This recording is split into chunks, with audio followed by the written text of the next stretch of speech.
That is 100% what they did. In fact, there was a doctor who filed a complaint within the IG at the VA on my behalf because they were, in his opinion, trying to get me to kill myself. I woke up in the middle of the night and the physical response in my brain was commit suicide. I freaked out, rightfully so. Something I will never do is commit suicide. I put my faith in bureaucrats and companies in our nation. And what I got for it was losing everything. No job, no clearance, my master's degree gone, my reputation in the toilet. I think they are doing what is best for them in their careers, not what's best for this subject and humanity and the Constitution. And it was in part because I was very concerned that people were being given false information purposefully. And I was also very concerned that people who were interested in this subject and had experiences of their own were about to put themselves in grave danger, like grave danger. I can't let anybody die. That was my promise to the people I knew in the legacy program. If they died, that I would come forward. Having been the victim of crimes and having been through this whole thing and being a believer in the Constitution, that this is all criminal in my opinion. You go to ICIG and you literally feel like that they are just trying to pump you to figure out how much you know how dangerous you are to the legacy program. Like a great way to lock somebody down if you want to kind of intake their whole whistleblower story, what they know, and then say, now that you've testified to ICIG, you have to walk away. You accidentally sold a stuffed animal for $5 at a garage sale, tax fraud. Like, to be honest with you, I don't even own stock. I will not buy stock in any company that I know has this technology because I don't want them to come after me for insider trading. Like, that's how, seriously, that's how paranoid I am with them. So.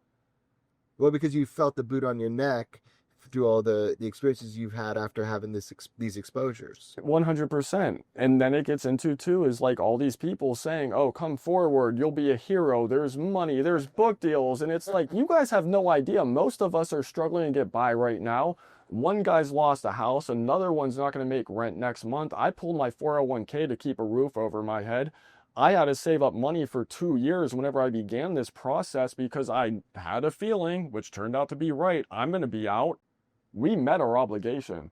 And if they're not going to do it, what else are we supposed to do? Right. There's no safety net. You guys throw away your professional careers, but you're also being pressured in a lot of ways to get out. But you basically throw that away to be able to do what you feel is the right thing. Same with Matthew Brown, same with you, same with a bunch of unnamed people publicly who have been through some of this process. And I guess it's important for our audience to know there really is no safety net. There really isn't a benefit. But the question is, why do you do it still? Like UAP, the reality of extraterrestrials, or looking at history and looking at through my perspective, I think what we are dealing with is very, very, very old. I think old humans have written those down in religious stories. I think that it's quite clear that we have been influenced by something else. These things, whatever they are probably what are referred to as gods or demons or angels or jinn, or insert whatever cultural or religious perspective you have. This has been here for 8,000 years. My big picture idea is it's been here for a very long time. It goes by many names, it's many different things, and it has an influence on all of us. I'm not entirely positive they have our best interests at heart.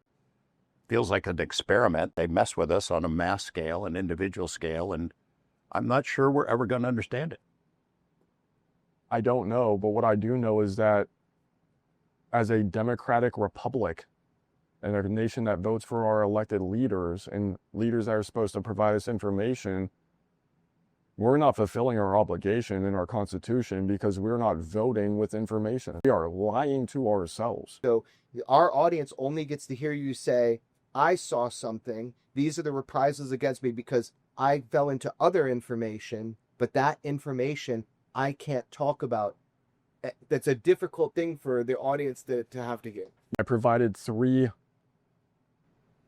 rudimentary drawings, one of which was unclassified and the other 2 were immediately thrown into a SAP.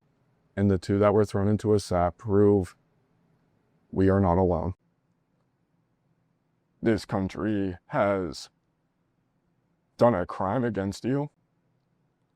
And I hope we are all able to find peace, and I hope that you can make your way to people that will help you get your story out. It sucks. This really sucks.